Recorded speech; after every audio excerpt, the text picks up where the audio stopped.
welcome to Bickering Book Reviews. I'm Sarah. And I'm Becky. And today we're talking about What's Not to Love by Emily Wibberley and Austin Siegemund-Broka.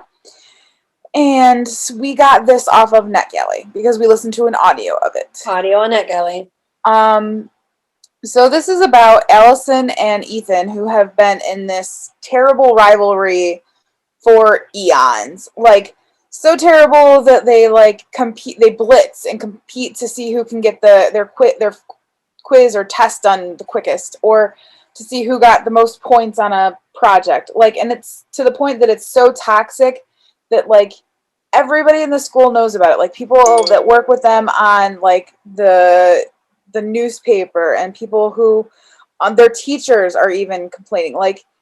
The rivalry has gotten to the point where Allison has food poisoning, but she must complete a test so that she doesn't let Ethan get ahead of her. It's ridiculous how much their rivalry has kind of infiltrated their lives. Anyway, as a way to kind of bring them together, was it the assistant principal or the principal? I think it was the principal. The principal has them plan a 10-year reunion because the class president who was supposed to do it doesn't have time for it. So as a way to kind of bring them together, she forces Ethan and Allison to plan this 10-year reunion. And as they are working together, is it going to end in complete disaster, or is it possible that they might find that they have more feelings for each other than they ever realized? And that's really all you need to know about this one. I didn't like it. Yeah, I didn't like it. And I think it was because their toxic relationship was that. It was toxic. It wasn't charming. It wasn't... No. You didn't see a good side of it. Well, and by the time the flirty, rom-comminess starts, I'm like, first of all, it wasn't that flirty, and I'm like, these people are horrible. Yeah. They're horrible to each other. They're horrible to other people. I never cared about them. I disliked them. I disliked them openly.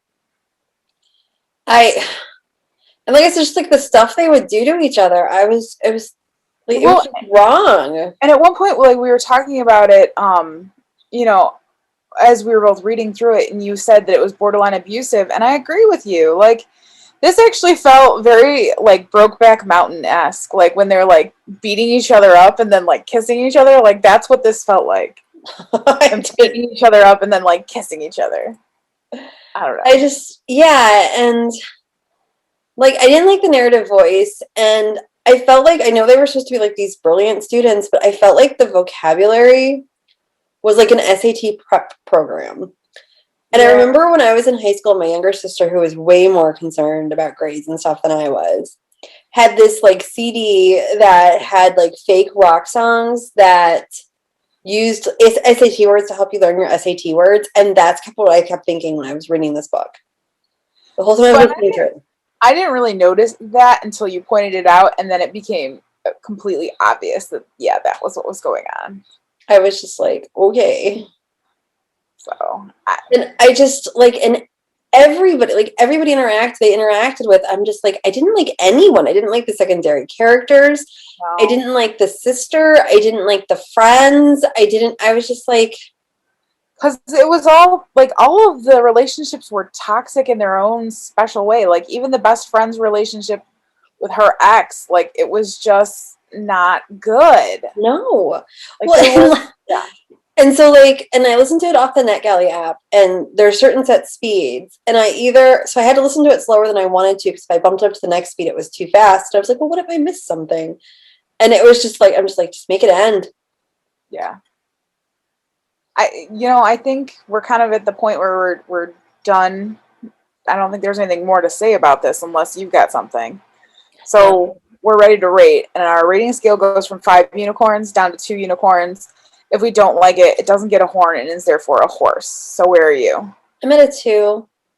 This is the second book I read by this author duo, and I don't think I'm coming back.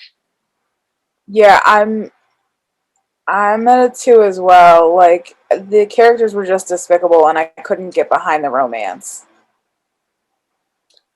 And the thing is, like, this is like, what they were writing about is a trope. Like, it's super easy to, like, create this rom-com kind of enemies to lovers kind of thing, and it just didn't work. I'm usually all in for that. You know that. Like, I usually, Yeah. any kind of cheesy romance, I'm like, give me more. But I was just no. I was No. done. No. Yeah. It took too long to get there, and there was no cute little, like, yeah. It was just too No. toxic. So, all right. Well, that's where we're at with What's Not to Love. So we'll see you around. Bye. Bye.